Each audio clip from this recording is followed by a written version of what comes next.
लड़कियां थी, ये कन्हैया से बड़ा हित करती थी, कन्हैया से बड़ा प्रेम करती थी। वृंदावन और बरसाने की लड़कियां ये कन्हैया को बहुत चाहती थी, बहुत प्रेम करती थी। प्रेम प्रेम ये ढाई अक्षर प्रेम के प्रेमी से न छूटे। प्रेम एक दिन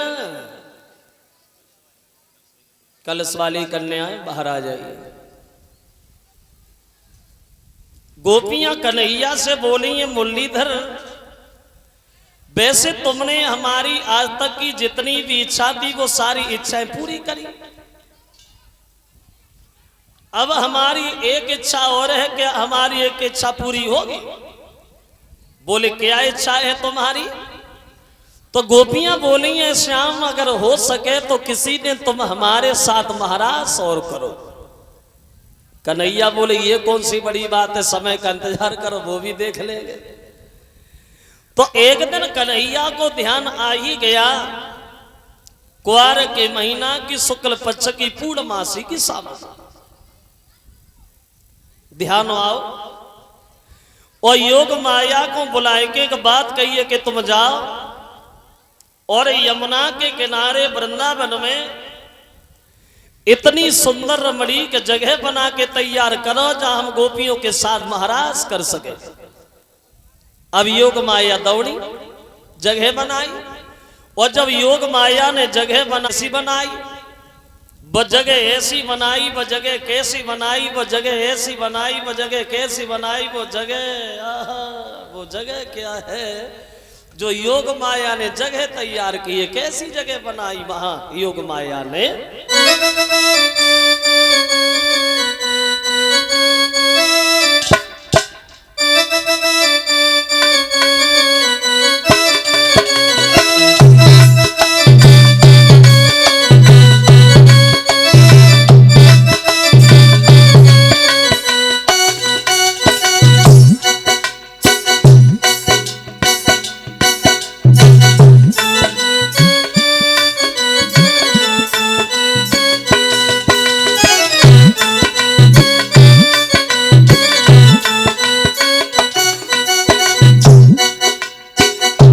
ऐसी जगह बनाई योग माया ने, तो एक कवि कल्पना करता है जो योग माया ने जगह तैयार की वहां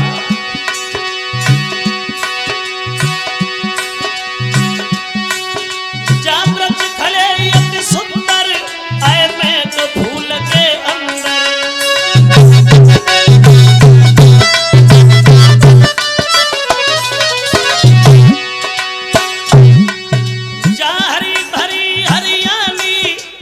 संतुर तुझी सुंदर रूप बनायो है, बंसी बालो श्याम फेर के आयो है।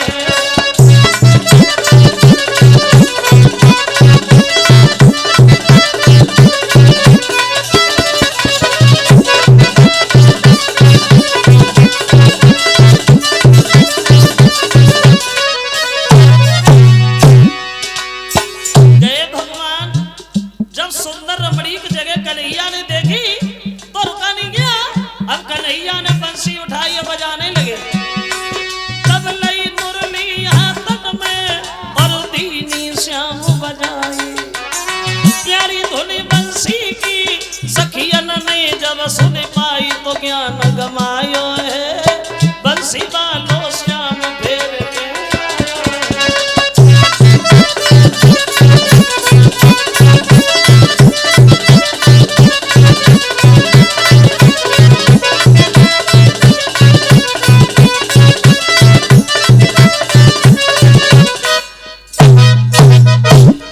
गए भगवान। जब सुंदर रमणीक जगह कन्हैया ने देखी तो उनसे रोका नहीं गया, बंसी उठाई और बजाने लगे भगवान। और जब कन्हैया ने बंसी बजाई तो बंसी कैसी बजाई? एक कवि कल्पना करता है जो कन्हैया ने बंसी बजाई, बंसी कैसी बजाई? वो बंसी ऐसी बजाई, ऐसी बजाई, ऐसी बजाई, कैसी बजाई? जो कन्हैया ने बंसी बजाई वह ऐसी बजाई जो गोपी जैसी बैठी थी वैसी भागी रात। अगर कोई गोपी रोटी बना रही है तो बंसी की धुन काना में पड़ी तो हाथ में रोटी है तो रोटी लेके बजी गई। कोई गोपी अगर श्रृंगार कर रही है बंसी की धुन सुनी तो एक आंख में काजल लगा लो दूसरी को ध्यान भी ना रहो। अब कैसी बंसी ऐसी बजाई दई अरे बंसुरिया रे श्याम ऐसी बजाई दई बंसुरिया रे काना ऐसी बजाई दई।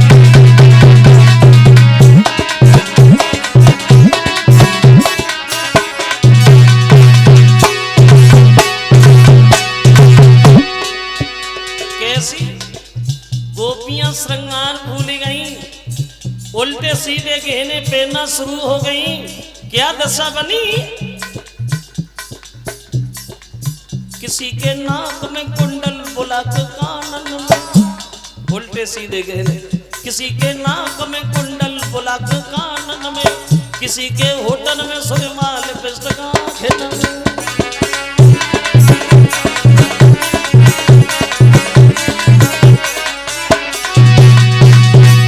और काव में थोड़ी पहने लई टिकुलियां ने श्याम ऐसी बजाई दई बंसुरिया रे काना ऐसी बजाई दई।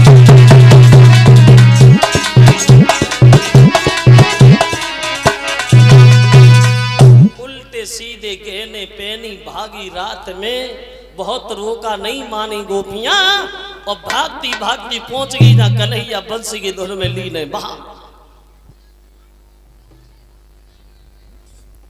कन्हैया ने देखा, बोले क्यों इतनी रात को कहां भागी जा रही हो? तो गोपियां बोली प्रभु तुम हमारे साथ महाराज करो। तो कन्हैया बोले ये कौन सा वक्त है महाराज करने का, अभी रात है फिर किसी दिन देखेंगे, अभी अपने अपने घर जा। तो गोपियां जिद ठाने की, बोली मोहन मैं नहीं जाऊंगी, मतलब बिल्कुल नहीं जाऊंगी। और बोली तेरी बंसी की धुन में लीला रचाऊंगी, वो करना है महाराज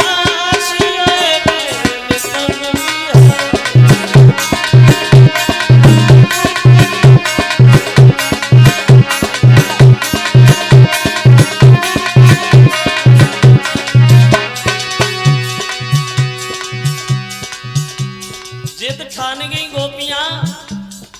तो कन्हैया ने मन में सोचा भी ये लड़कियां मानने वाली नहीं। अब महाराज शुरू हो गया, जितनी गोपियां हैं उतने ही गोपाल बन गए। अब किसी भी लड़की को ये पता नहीं है कि कन्हैया हमारे पास है या किसी दूसरी लड़की के पास। वो दशा बनी। जितनी सखियां उतने श्याम शुरू भो लीला को काम।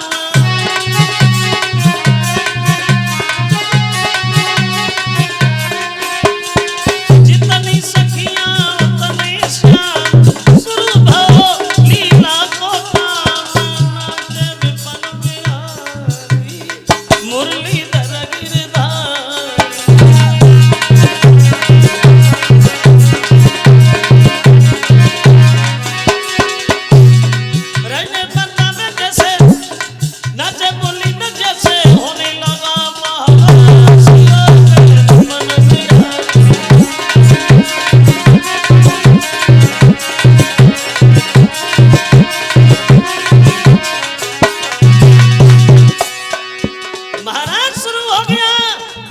जितनी गोपियां उतने गोपाल बन गए। किसी लड़की को खबर नहीं कि कन्हैया हमारे पास है या दूसरी गोपी के पास। जब महाराज शुरू हुआ है, आहा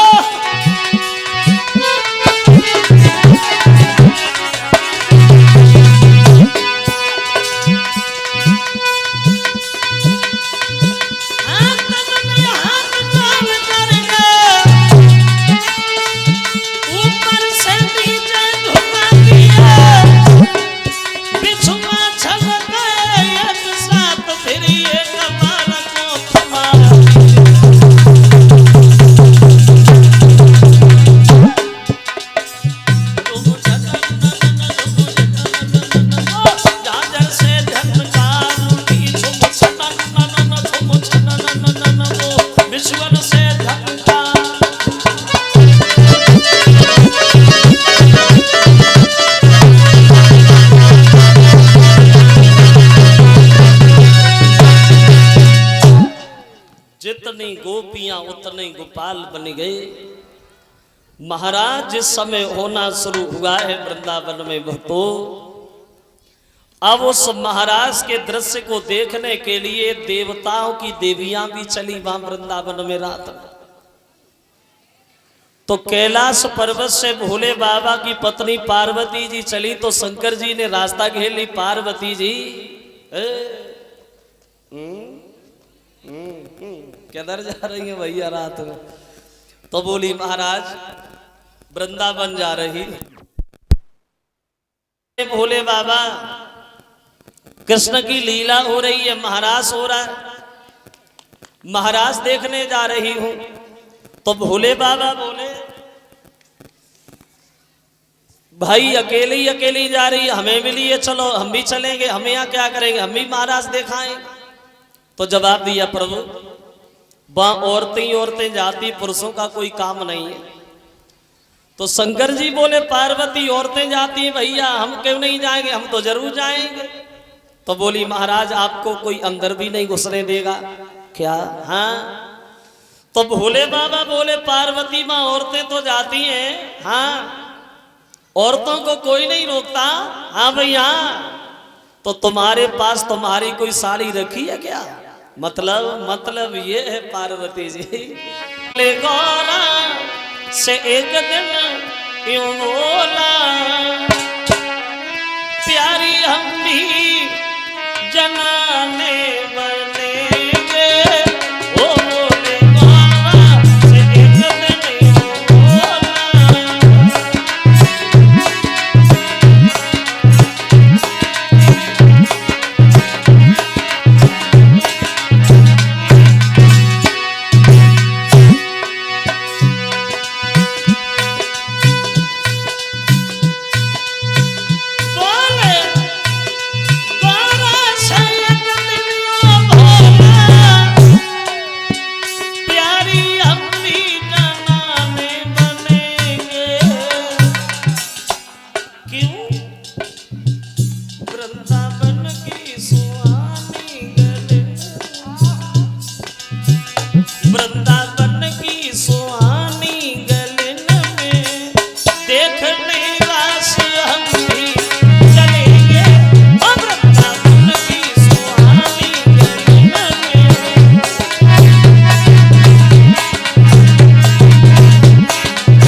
पार्वती ने उत्तर दिया प्रभु जनाने बनोगे, साड़ी पहनोगे तो फिर तुम छुपोगे कैसे? ना तो तुम पे औरतें जैसी चालें आए और ना औरतें जैसी बातें आए, और जो 1.5 हाथ की डाली लटक रही इसे का ले जाओगे भोले बाबा? गोपियां देखते ही देखते तुम्हें पहचान लेंगी, हमारी बड़ा हंसी होगी। इसलिए ज्यादा करोगे तो मैं भी नहीं जाऊंगी।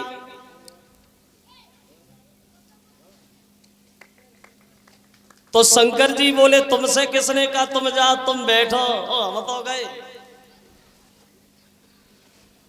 अब साड़ी उठा ले आए, जनाने बनने लगे कैलाश पर्वत में, औरतों वाला श्रृंगार कर बैठे भोले बाबा। वहां भोले बाबा और ऐसा नहीं भक्तों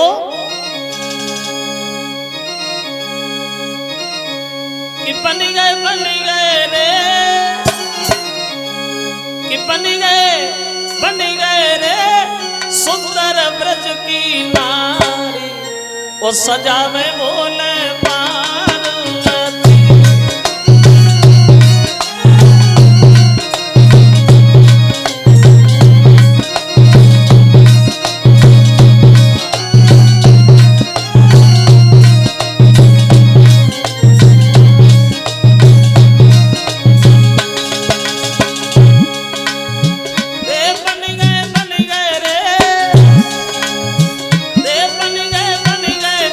सुंदर ब्रज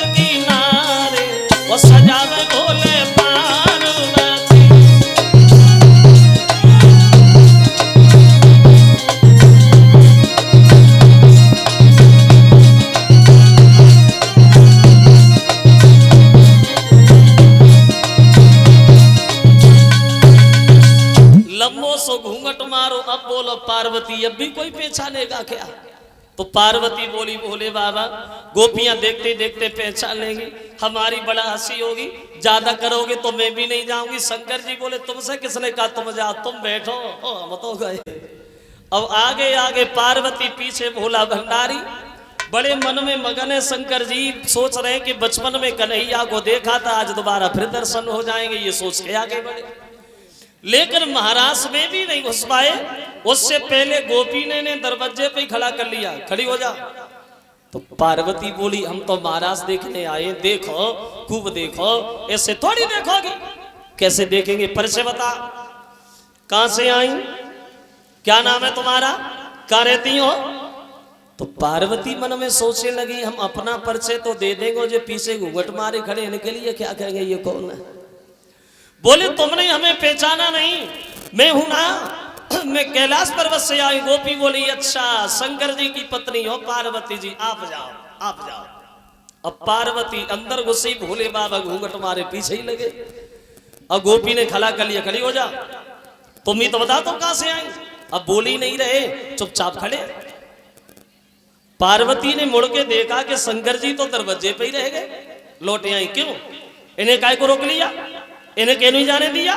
गोपी बोली माफ करना पार्वती, हम आपको तो जानते हैं भोले बाबा की पत्नी है, और जे घूंघट मारे खड़ी है, जब मेरे समझ में ही नहीं आई, अगर तुम्हारे साथ आई है तो तुम्हें इनका परिचय दे दो। पार्वती सोचने लगी हाय अब क्या कहे। भोले बाबा का हाथ पकड़ा, धीरे से झटका दिया, कितनी बार मैंने तुमसे मना किया कि घर पे बैठो, एक नहीं माने, अब ये बता मुझसे क्या कह के तुम हो कौन? शंकर जी ने भी सारा कर दिया, मन में ऐसो कह दे भीतर न पहुंचने, फिर कहा है तो सब देख ही जाइए। अब पार्वती बात बदल गई, आपने ने पहचाना नहीं, और पहचाना इसलिए नहीं कभी देखा नहीं, ये है ना कोई गैर थोड़ी। बोले कौन है? बोले सुनो ना कौन है। बोली कि जय ही गणपति की कि न की। बोले जो मेरे पुत्र गणेशी है ना, कि मेरे बेटा की बहुरिया मानरी से।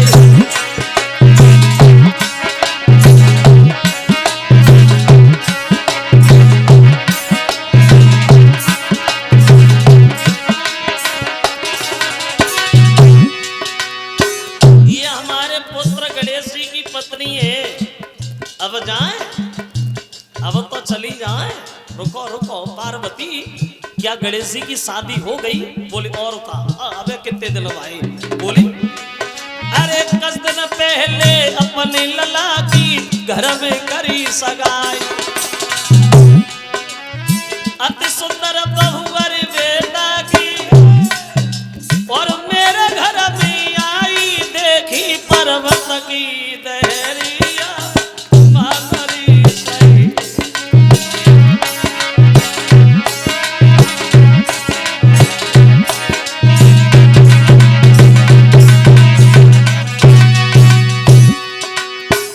अब तो चली जाए, अब तो जाने दो भैया। बोली रुको पार्वती जी, लगता है शादी खूब दे के भारी करी है, बहू अपन से लंबी ढूंढी। बोले और का कम बारह की थोड़ी है। तो गोपी बोली पार्वती अरे कर लई शादी अपने लला की खबर लौटाए भिजवाई, कर लई शादी अपने लला की खबर लौटाए भिजवाई। घूंघटने का हटइयो दे, घूंघटने का हटइयो देखे, कैसी बहुरी आई, कैसी गणपति की बहुरिया मानरी सही।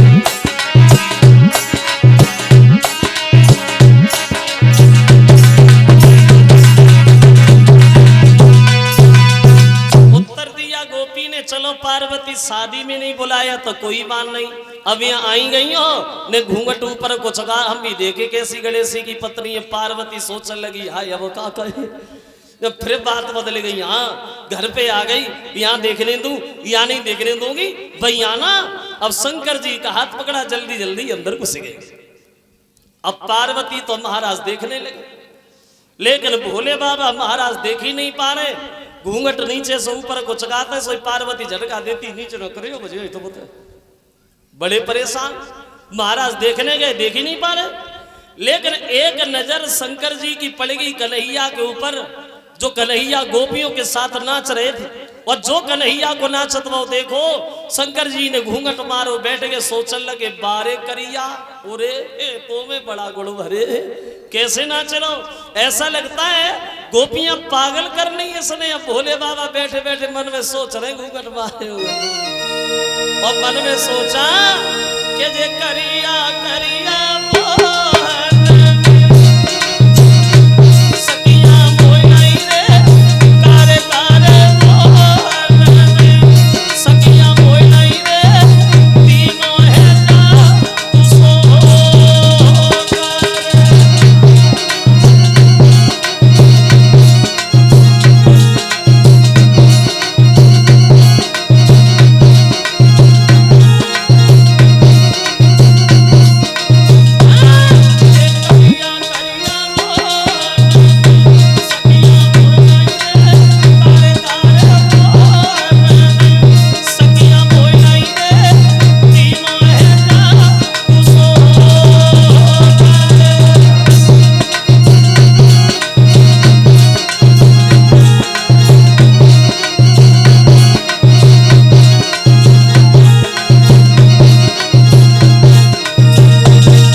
महाराज करो तो किया, अब कहेंगे बर्तन साफ करो तो करेंगे, कहां जाएंगे। तो गोपियों के घमंड को दूर करने के लिए थोड़ी देर को कन्हैया अंतर ध्यान हो गए वहां। और जब कन्हैया अंतर ध्यान हो गए, चारों तरफ अंधकार ही अंधकार छा गया, प्रकाश नष्ट हो गया।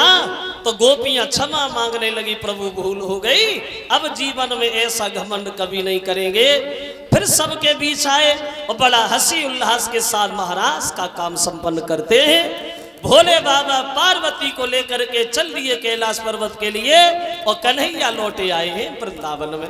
ऐसा ही नहीं, ले पार्वती को संग में गए त्रिपुरारी, गोपिन के संग में चले गए मदन मुरारी।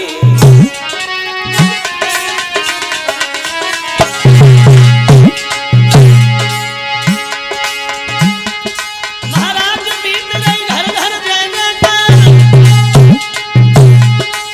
धन्य धन्य जगदीश तुम्हारी लीला परम्पार। कन्हैया बरसाने में आई जाइयो, बोला गई राधा प्यारी नाना, बरसाने में आई जाइयो, बोला गई राधा प्यारी नाना।